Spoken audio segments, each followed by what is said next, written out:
하나님의 말씀입니다. 고린도전서 1장 4절 말씀부터 9절의 말씀까지입니다.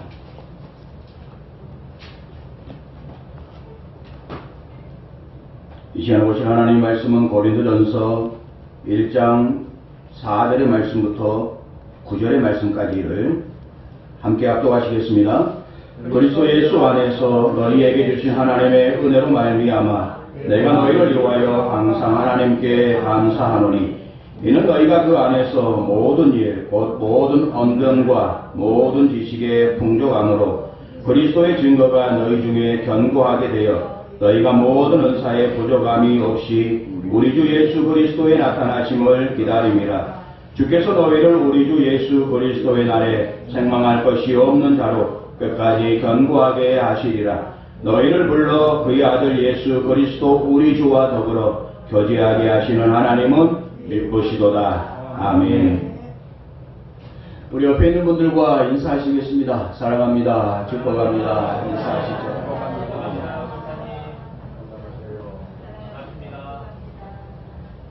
중심으로 나누고자 하는 하나님의 말씀은 준비되어 있습니까? 라는 제목의 말씀입니다. 우리는 지금 교회력에 따라서 대강절 셋째 주일을 맞이하고 있습니다.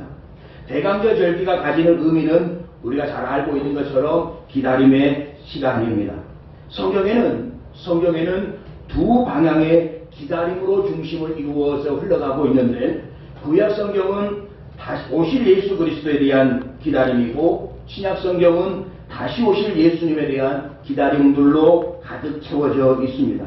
단순히 구약 성경이 오실 예수 그리스도에 대한 기다림으로 끝나버리는 것이 아니고 신약 성경이 다시 오실 예수 그리스도에 대한 기다림으로 끝나는 것이 아니라 그 기다림을 바라는 하나님의 사람들의 삶의 현장에서의 피비린내 나는 영적 전투의 싸움이 신구약 성경 구석구석에는 얼마든지 기록되어져 있는 것을 봅니다.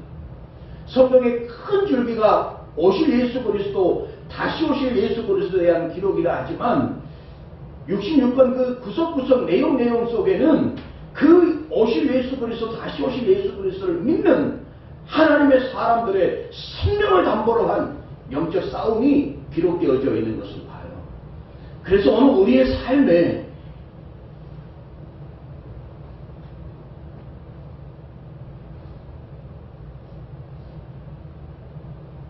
이 마음이 무디어지고 말씀에 대한 어떤 깨달음의 은혜가 무감각해지기 시작을 할 때 그때 우리가 항상 손에서 놓지 말아야 할 것은 하나님의 말씀입니다.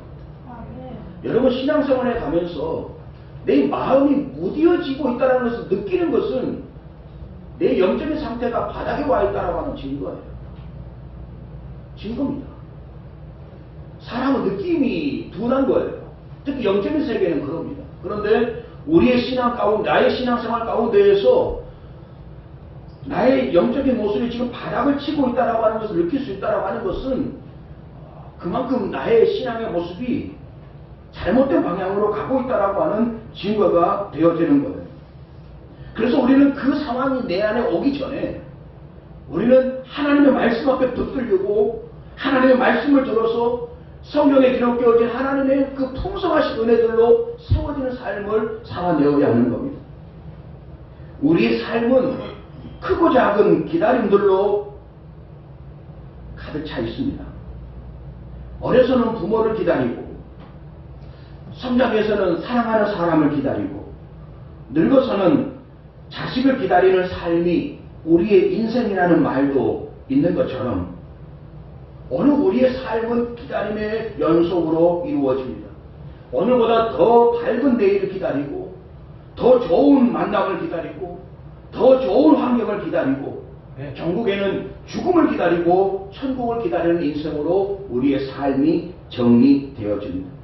이처럼 크고 작은 기다림들이 모아져서 우리의 인생이라고 하는 것이 완성되어지는 데에 우리 인생에 있어서의 최고의 기다림은 어떤 기다림이냐라고 할 때에 예수 그리스도를 만나는 기다림인 줄 믿습니다.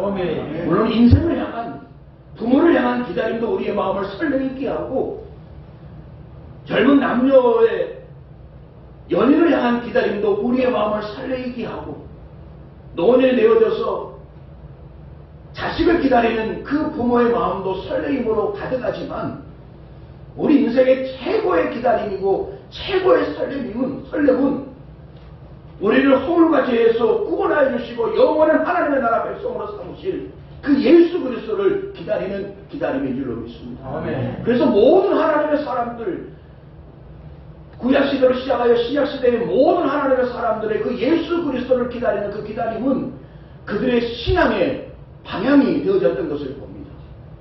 특히 초대교회 성도들의 마라나타라고 하는 이 신앙의 고백은 죄인 예수를 기다리는 신앙 아닙니까? 그 마라나타를 기다리는 초대교회 성도들의 삶은 언제나 살롬이었습니다.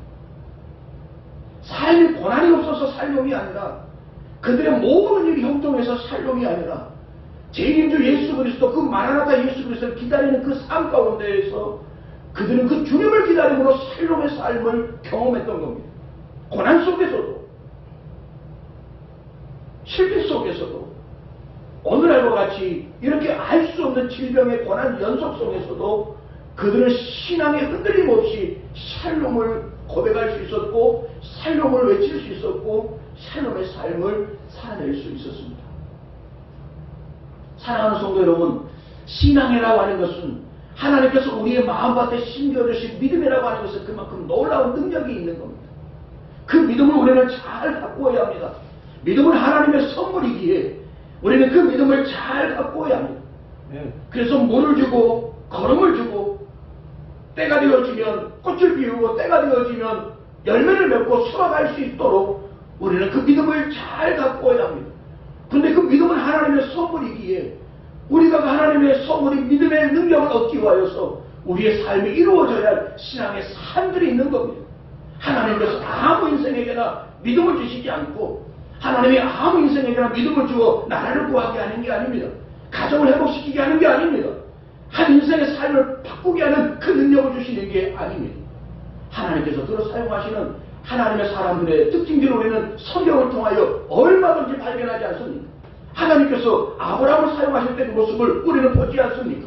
아브라함이었던 그 인생을 아브라함으로 삼으신 그 이유를 우리는 잘 알지 않습니까? 하나님께서 그 아브라함의 인생에 비전을 주시고 꿈을 주셨을 때에 그 비전이 아브라함의 인생이 되어진 것을 우리는 알지 않습니까? 죽음을 담보로 하나님이 약속하신, 갈 바를 알지 못하지만 하나님의 약속의 말씀에 따라 그는 알 수 없는 세상을 향하여 그의 발걸음을 내딛는 걸음걸음을 우리는 보는 겁니다. 그의 내딛는 발걸음이 마치 소풍 가는 여정의 발걸음이었겠습니까? 모든 가족들을 설득시키고 모든 가족들과 함께 하나를 거쳐 약속의 땅 가나안까지 들어가는 그 여정이 아브라함에게는 매일이 눈물이었을 것이고 매일이 아픔이었을 것입니다. 하지만 그 눈물과 아픔을 이길 수 있었던 것은 말씀하신 하나님의 말씀이었던 것을 우리는 압니다.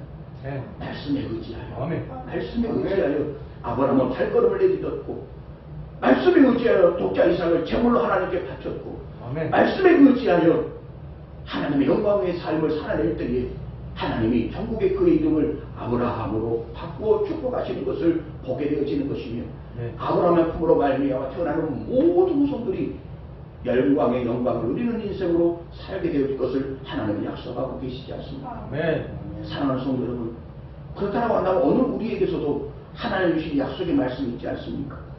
하나님이 내게 주신 말씀이 있지 않습니까? 하나님이 여러분에게 주신 말씀이 있지 않습니까? 말씀이 없습니까? 하나님이 내게 주신 말씀이 없습니까?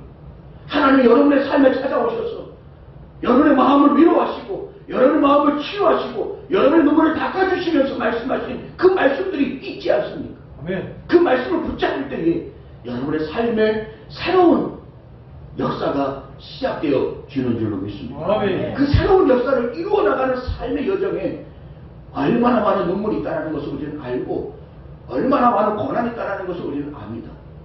그럼에도 불구하고 우리가 그 눈물 때문에 고난 때문에 하나님이 약속하신 말씀을 포기할 수 없는 이유는 고난 뒤에 이루어질 그 하나님의 영광, 십자가 뒤에 이루어질 그 부활과 그 승천과 재림의 영광을 아셨던 예수 그리스도이셨기에 그 십자가의 죽음을 기쁨으로 가졌던 것처럼 우리의 삶도 그러해야 하는 것입니다. 그러므로 사랑하는 성도 여러분, 여러분의 마음속에 이 시간에 성령님께서 찾아와 주시기를 바랍니다. 그래서 우리 무딘 이 마음이, 이 무뎌진 우리 마음이 좀 뜨거워졌으면 좋겠습니다. 좀 화면도 좀 살아나시고, 좀 눈빛도 좀 살아나시고, 어깨 좀 힘도 들어가시고, 예배할 때에 하나님 앞에 최고의 모습으로 영과 진리의 예배가 되어질 때 하나님께서 찾아오시고 말씀하시고 역사하시는 줄로 믿습니다. 하나님밖에 없어요. 하나님밖에. 하나님밖에 없다니까. 왜 자꾸 버티려고 합니까? 이 코로나19도 하나님이 해결하셔야 한다니까요. 물론 정부의 방침에 따라서 모이라 하면 모여지고 모이지 말라면 모여지지 않고 하는 상황이 참 아픔이지만 더 큰 아픔이 뭐냐면 온라인으로 예배가 전환되어지면서 올해 2월달부터 또 심화되어지면서 3월, 4월부터 온라인으로 예배가 전환되어지면서 처음 한국교회가 온라인 전환으로 예배를 드릴 때에는 거의 참여율이 90% 가까웠다고 합니다. 기존 성도들의 예배의 모습, 온라인에서 예배의 모습. 근데 어제 뉴스를 이렇게 접하면서 놀라운 것이 뭐냐면 약 1년도 지나지 않은 현실 속에서 하나님 이 한국교회 그리스도인들의 온라인 예배의 현상에서 다 떠나고 있다는 거예요. 아이들이 뭡니까 온라인 수업을 하잖아요. 온라인 수업을 하면 영상을 틀어놓고 딴짓을 하잖아요. 근데 그걸 어른들이 하고 있는 거예요. 우리 그리스도인들이. 온라인 예배를 틀어놓고 예배와는 전혀 상관이 없는 행동들을 하고 있다는 겁니다. 설문을 했는데 온라인 현장, 온라인 예배 가운데에 얼마나 참여합니까? 라고 설문했을 때에 그 참여에 온 마음과 뜻과 힘을 다하여 참여하는 빈도수는 40%를 넘지 않습니다. 교회당에 오는 것처럼 예배 가정에 앉아서 온라인 예배를 드릴 때 양복을 입고 모든 부분을 잘 준비해서 예배 시간에 맞추어 모든 가족이 모여가지고 성경을 준비하고 예배를 드리는 그 수는 한국교회 40%도 되지 못한다. 그럼 나머지 분들은 어떻게 예배를 드리냐라고 하면 열에 5번이 되어지는 분들은 예배를 온라인에 틀어놓고 자기 할 일 한답니다. 설거지할 분들은 설거지하고 신문 볼 분들은 신문 보고 또 잠잘 분들은 11시에도 잠을 자고 이게 오늘 한국교회의 실상입니다. 그도 그럴 것이 이 현장 예배에서도 우리의 마음이 이렇게 무디어져서 예배를 드리는데 온라인 예배에서 우리의 예배가 얼마나 구별되어지고 얼마나 준비되어진 예배로 하나님 앞에 드려질 수 있겠습니까? 사랑하는 성도 여러분, 다시금 우리의 마음을 좀 다잡았으면 좋겠습니다. 성탄의 계절입니다. 대강절 셋째 주일 우리가 맞이하는데 우리를 너무나 사랑하셔서 하늘의 영광 보좌 버리시고 우리 인간의 몸을 친히 입으시고 오신 그 예수 그리스도의 그 은혜를 우리가 기억한다라고 한다면 우리의 삶이 좀 달라져야 하지 않겠냐라는 것. 그래서 우리가 지난 시간에 대강절을 준비하는 주님의 성탄을 준비하는 우리의 삶이 어떠해야 되는지에 대하여서 우리가 3가지를 살폈지 않습니까? 기억하신가요? 지난 수요일 밤에 예배 드리면서 질문했더니 기억하시는 분들이 몇 없으시더라고요. 이제 일주일이 지났으니 다 까먹을 수 있겠죠. 3일이 지난 데에도 3가지의 대지를 알지 못할 정도였는데 일주일이 지났으니 기억을 하겠습니까? 기억하십니까? 예? 네. 첫 번째로는 우리의 삶에서 용서가 이루어져야 한다. 두 번째로는요, 복음의 전파의 삶이 이루어져야 한다. 세 번째로는요, 승리가 선포되어지는 삶이 되어져야 한다. 그런 삶이 열매로 맺어지시기를 축복합니다. 그리고 오늘 말씀에서는 또 있습니다.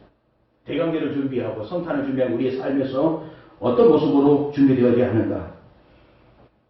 그 첫 번째로는 오늘 본문의 말씀 보게 되어지면 범사에 감사하는 삶으로 준비하라라고 말씀을 합니다. 4절 말씀 보시면 하나님의 은혜로 말미암아 내가 너희를 위하여 항상 하나님께 감사하노니 하나님의 은혜로 말미암아 내가 너희를 위하여 항상 하나님께 감사하노니 여기 감사하다라는 단어의 의미는 고마움을 느끼다 은혜를 말하다라는 뜻입니다. 여러분 감사는 받은 것을 아는 데서부터 시작되어지는 법입니다. 사도 바울은 고린도교회 성도를 향하여서 이러한 말씀을 합니다. 고린도전서 15장 8절 10절에 맨 나중에 만삭되지 못하여 난자 같은 내게도 보이셨느니라.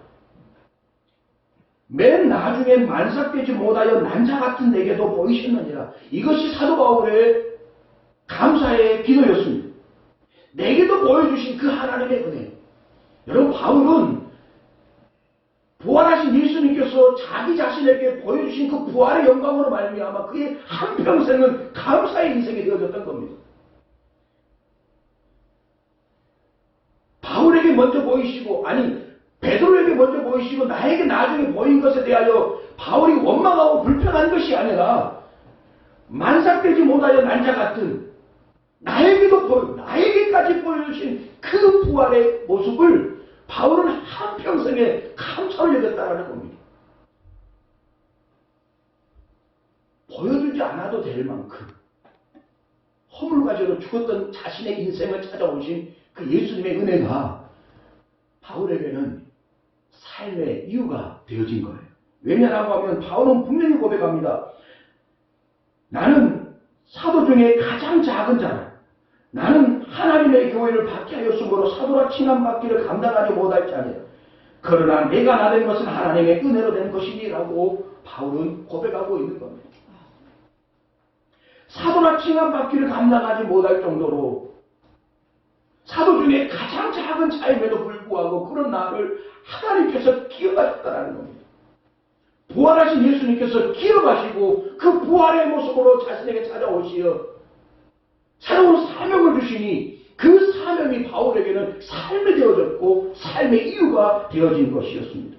그래서 내가 모든 사도보다 더 많이 수고하였으나 그 받은 은혜가 감사가 되어졌고 그 감사는 사도 바울로 하여금 사명자의 삶을 살게 했던 겁니다. 그럼에도 불구하고 누구보다 수고하였지만 내가 한 것이 아니요 오직 나와 함께 하신 하나님의 은혜라고 고백하는 겸손까지 가질 수 있었던 것은 그 받은 은혜에 대한 감사가 사도 바울에게는 있었기 때문입니다.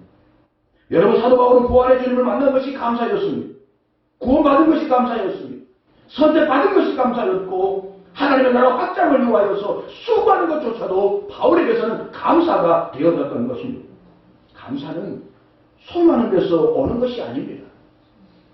감사는 세상의 것들을 가졌다고 해서 되어지는 게 아닙니다. 감사는 받은 은혜에 대한 깨달음이 있을 때에 시작되어지는 것입니다. 오늘 하나님께서 우리에게 얼마나 많은 은혜를 주셨습니까? 얼마나 많은 복을 주셨습니까? 그런데 동일한 은혜와 복을 받아서 성도 되어졌고 동일한 은혜와 복을 받아서 하나님의 자녀 되어졌고 죄 없는 교회를 섬기고 살지만 우리의 하나님을 향한 감사의 표현들은 천차만별인 것을 보게 되어지는 겁니다. 그 이유는 깨달음이 다른 거예요. 깨달음. 받은 은혜에 대한 깨달음이 다르기 때문인 거예요. 그래서 저는 소망합니다. 여러분의 삶에 예수님의 우리에게 베풀어 주신 그 은혜에 대한 깨달음이 날마다 깊어지시길 바랍니다. 아멘. 그래서 감사가 살아나는 삶이 되어져야 하는 거예요. 유대인들의 율법을 해석해 놓은 책에 탈무드라는 책이 있지 않습니까? 탈무드라는 책에 보면 이러한 이야기가 있는데요. 만일 한쪽 다리가 잘렸으면 하나님께 두 다리가 다 잘리지 않은 것을 감사하라. 만일 두 다리가 잘렸으면 하나님께 목이 부러지지 않은 것을 감사하라. 만일 목이 부러져 버렸으면 그 뒤에는 걱정할 일이 없다. 무슨 말씀인지 이해하시겠습니까? 저도 이 이야기를 이렇게 보면서 한쪽 다리가 잘렸는데 두 다리가 잘리지 않은 것을 감사하라. 나의 믿음을 최대한 인정하고 인정해 주면서 인정해 줄 때 그래, 이렇게 할 수 있겠구나. 근데 두 다리가 잘렸으면 목이 부러지지 않은 것에 감사하라. 이게 가능한 일일까? 근데 만약 목이 부러져 버렸으면 그 뒤에는 걱정할 일이 없다.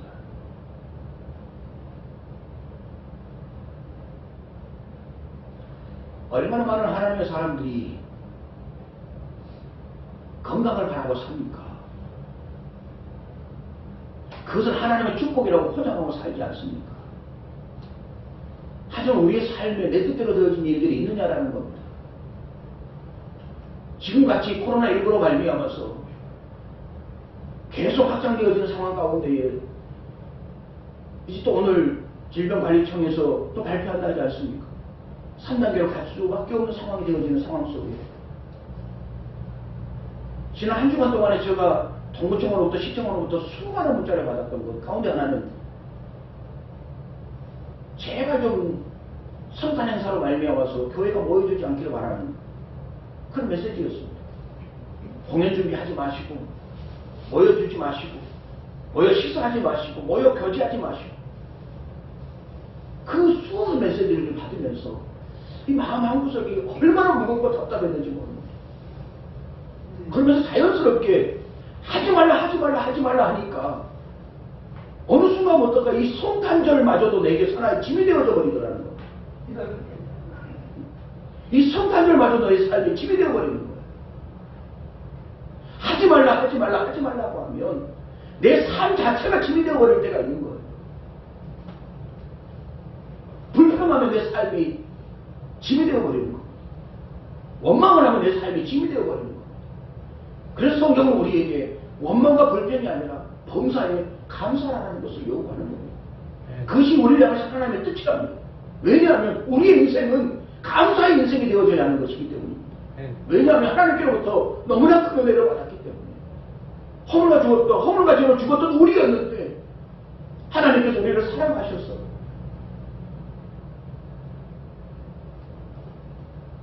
이 세상에 오셨답니다. 그 사실이 믿어지십니까? 하나님이신 예수님이 이 세상에 오셨답니다. 인간의 몸을 입고 오셨답니다. 그것은 끝나신 것이 아니라 우리를 살리시려고 십자가에 못 박히셨답니다. 죽으시고 장사되셨다가 사흘 만에 부활하셨답니다. 예수님이 부활하신 이유가 우리에게 영생을 주시려고 하는 위함이랍니다. 그 주님의 죽으심과 부활로 말미암아 영생을 얻어 살아가는 우리가 승천하시고 다시 오신 그 예수 그리스도를 기다리는 우리의 삶이 어찌 이 세상의 것들로 더 누리지 못하여서 세상의 것들로 더 가지지 못하여서 원망하고 불평하는 자의 삶을 살아가느냐라는 겁니다. 우리는 하나님의 나라를 소유한 하나님의 백성인데 천국을 소유한 하나님의 백성인데 이 천국에 비하면 어떻게 보면 작은 한 공간밖에 되어지지 않는 공간이 뭡니까? 티도 되어지지 않는 이 지구상에 살면서 마치 물질이 전부인 것처럼 건강이 전부인 것처럼 인기와 명예가 전부인 것처럼 살아가는 그런 우리의 모습을 보며 하나님은 오늘도 말씀하시기를 범사에 감사하는 것이 너희를 향하신 나의 뜻인데 범사에 감사하는 것이 너희를 향한 나의 뜻인데 그렇게 살아줄 수 없겠느냐. 이것이 우리를 향하신 하나님 아버지의 마음이신 겁니다. 그 마음을 안다라 한다면 오늘 우리의 삶에 환경 때문에 불평하고 상황 때문에 불평하는 것은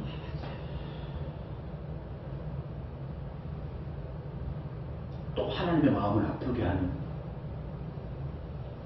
이유가 되어지는 것입니다.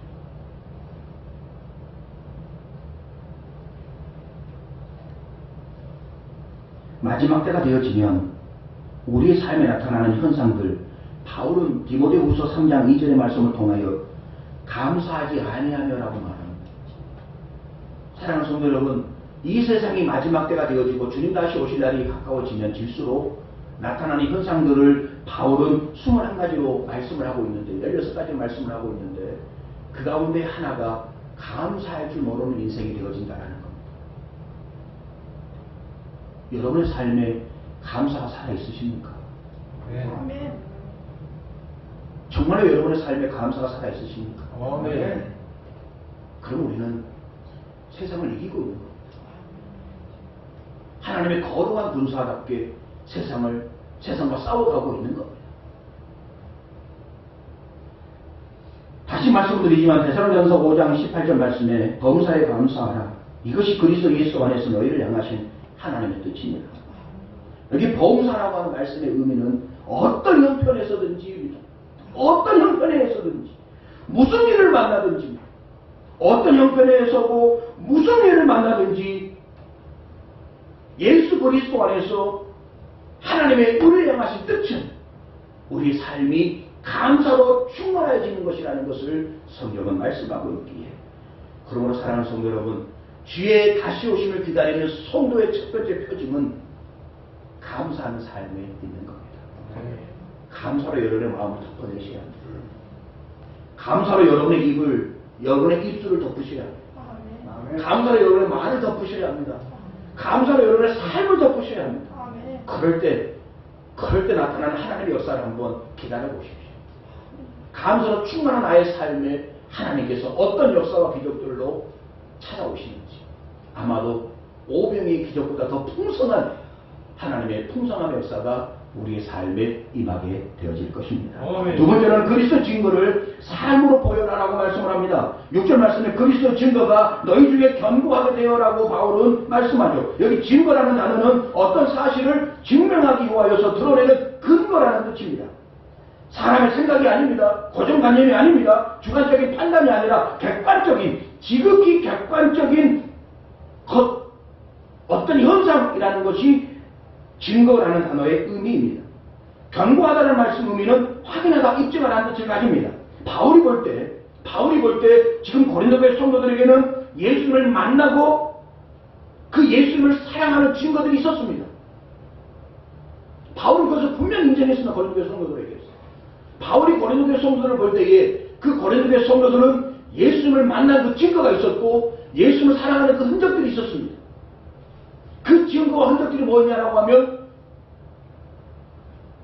예수 그리스도의 부활의 증인의 삶을 살기 시작을 했고, 예수 그리스도의 재림의 소망을 가지고 사는 삶이 고린도교회 성도들의 삶에 나타났던 겁니다. 그런데 그 부활의 증인과 재림의 증인의 삶을 살던 그들의 삶이 어느 순간부터인가 무너지기 시작을 하는 겁니다. 그래서 고린도교회에 나타났던 하나의 중요한 흐름, 교회 안에 예수파가 있었고 바울파가 있었고 아볼로파가 있었으며 게바파가 있었던 것을 우리는 압니다. 처음에는 그런 게 없었어요. 처음에는 고린도교회도 부활의 증인의 삶을 살아냈었고 예수 그리스도의 재림의 신앙으로 무장되었던 교회였는데, 시간이 지나면서 성도들이 끼리끼리 모여지기 시작하더니 우리의 중심은 예수고, 우리의 중심은 게바고, 우리의 중심은 바울이고, 우리의 중심은 아볼로다 라고 하는 그런 사람들이 그들의 중심에 되어진, 그 말의 의미가 뭐냐면 내가 좋아하는 사람을, 내가 좋아하는 지도자를 따르겠다라는 것이 고린도에 나타나는 현상이었습니다. 그래서 바울이 고린도교회 성도들에게 뭘 이야기하고 있냐라고 하면 그리스도의 증거가 너희 중에 견고하게 되기를 바란다라고 바울은 말하고 있는 겁니다. 여기 증거, 다시 말씀드리면 흔적, 표징. 그 그리스도의 증거가 뭐냐라고 할 때에 사도행전 1장 11절 말씀, 갈릴리 사람들아 어찌하여서 하늘을 쳐다보느냐, 너희 가운데서 하늘로 올려주신 이 예수는 하늘로 가심을 본 그대로 오시리라 라고 말씀을 하십니다. 예수님의 승천을 바라보면서 망연자실하고 있는 제자들을 향하여 천사가 선포한 메시지 아닙니까? 하늘로 가심을 본 그대로 오시리라, 그대로 오신다라고 하는 이 메시지를 받은 제자들, 이것이 그리스도께서 증거하신, 그리스도께서 선포하신 말씀인 겁니다. 증거입니다. 그렇다고 한다면 그리스도의 사람은 그리스도께서 선포하신 증거를 삶으로 드러내는 존재인 겁니다. 그러므로 성도된 우리의 사명은 예수님의 증거를 믿는 데서부터 출발해야 합니다. 예수님의 사람은, 성도는 예수님의 증거를 믿는 데서부터 출발해야 한다는 거예요. 네. 여러분은 예수님의 부활을 믿으십니까? 아멘. 예수님의 재림을 믿으십니까? 아멘. 그것이 여러분의 믿음이 되어질 때에 그것이 삶으로 나타나게 되어지는 겁니다. 아멘. 믿음을 삶으로 고백내기까지에는 우리 삶에 얼마나 많은 내 안에 내적 자아의 싸움이 일어나는지 모릅니다. 포스트 모더니즘의 시대를 사는 우리가 자기 사랑에 가득한 이 세대 속에서 내 사랑을 내려놓고 하나님 사랑의 삶으로 바꿔지기까지 우리 삶에 얼마나 많은 피나는 싸움, 영적 싸움이 있어야 하는지 모릅니다.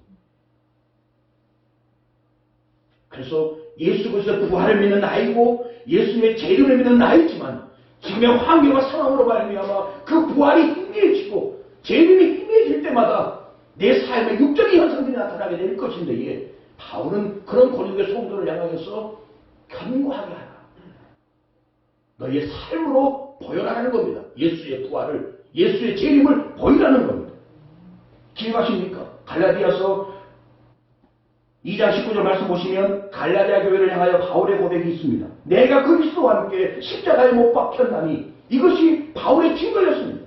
그리스도의 증거를 믿는, 그리스도의 부활과 재림을 믿는 바울이 일평생 삶으로 보였던 것은 자기의 삶을 십자가에 못 박는 삶이었습니다. 이미 십자가 위에서 바울은 죽었다라고 말합니다.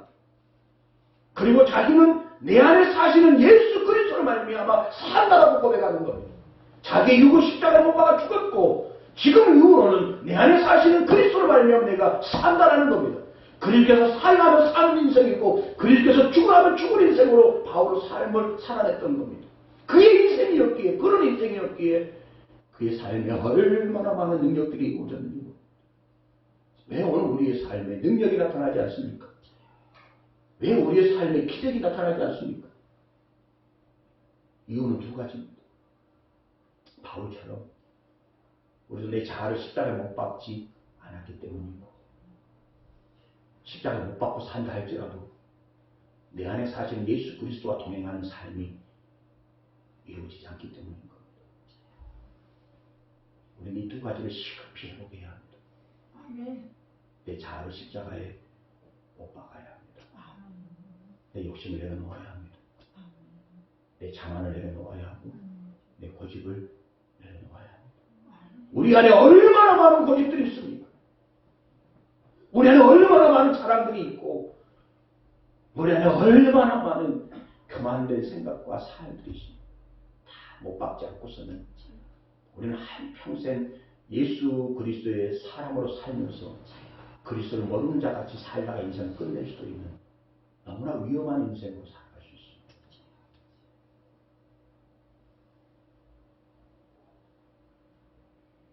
사랑하는 성도 여러분, 날마다 십자가에 내 자신을 못 박는 삶이 되어지시길 바랍니다. 네. 그리고 그리스도와 함께 사십시오. 네. 그 인생에 하나님 놀라운 역사가 나타나게 되는 줄로 믿습니다. 아멘. 세 번째로는 그리스도 나라에 책망받지 않는 삶을 이어야 한다고 말합니다.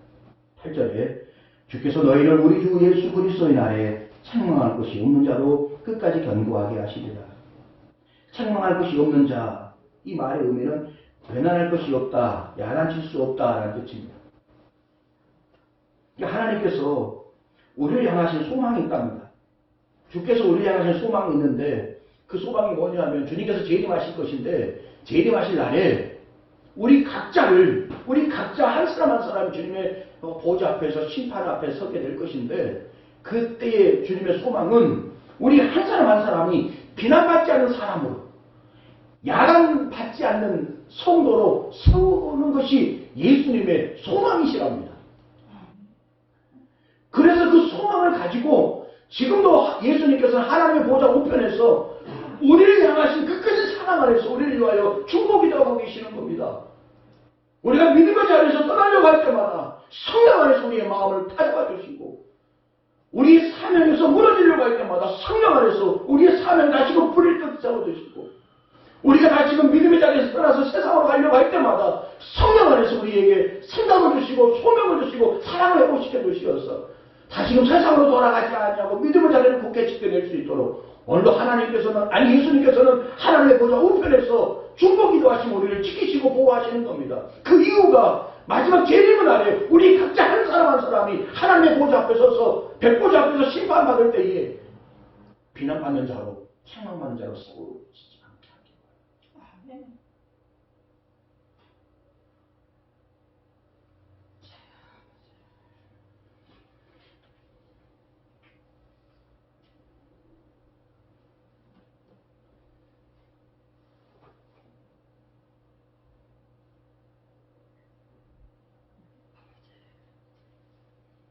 누군가를 비판하고 누군가를 정죄한다고 하는 것은 나는 그 사람과 다르다라고 하는 의미 아닙니까? 결국 인생의 인생을 비판하고 인생의 인생을 정죄하는 것은 달라서가 아니라 교만해서일 겁니다. 어떻게 인생이 다릅니까? 인생은 다 똑같은 겁니다. 여러분, 저나 여러분이나 이 세상을 살아가는 우리는 하나님 은혜 아니면 구속받을 수 없었던 그런 인생들이었습니다. 50% 100%입니다. 좀 다른 것이 있다고 한다면 옷 입는 거 다른 것이고 삶의 스타일이 다른 것 뿐이지 우리의 내면은 똑같은 겁니다. 죄악의 덩어리입니다. 그러니 그런 나를 사랑하시어서 구속하여 주신 그 예수 그리스도의 은혜 아래 붙들려서 우리는 우리의 신앙의 방향성을 하나님께로 두셔야지 다른 사람을 신앙의 대상으로 삼고 살아가시면 안 됩니다. 절대로 누군가에 대해서 책망받으려고 하는, 누군가를 책망하려고 하는, 비난하려고 하는, 정죄하려고 하는 그런 삶이 아니라 그냥 하나님 앞에서 그 신앙 안에 묵묵히 살아가시다가 하나님께 책망받지 않는 삶으로 살아가려고 노력하는 삶이 되어지셔야 합니다. 사랑하는 성도 여러분, 이것이 주의 재림을 기다리는 성도의 세 가지 삶의 방향입니다. 하나는 여러분의 삶이 어떤 환경 상황 가운데서도 감사를 덮으려 하는 삶, 감사하는 삶이 되시길 바랍니다. 아멘. 두 번째로는 뭡니까? 그리스도의 증거에 견고하게 서시라는 겁니다.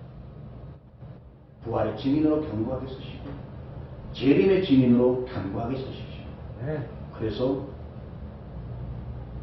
하나님을 모르는 세상 사람 가운데 여러분이 들어갈 때에 그들조차도 내가 하나님을 믿지 아니하면 어찌 될까라고 하는 거룩한 두려움을 남길 수 있는 그런 성도의 삶을 살아내셔야 합니다.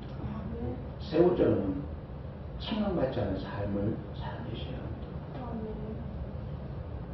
물론 그 주체는 하나님이시기 때문에 하나님을 사랑하셔야 합니다. 실제 하나님을 사랑하셔야 합니다. 그럴 때 하나님께서 우리를 책망받지 않는 자로, 비난받지 않는 자로 존귀하게 세워주시는 것입니다. 이것이 주의 재림을 기다리는 성도인 우리의 사명이어야 합니다. 주님 다시 오실 그날까지 이 사명 안에 잘 붙들어내시고 잘 살아내셔서 하나님만을 영광에 내고 하나님께서 우리에게 맡기신 주의 몸된 교회에 천국 같은 교회로 세워내는 삶이 되시기를 바랍니다.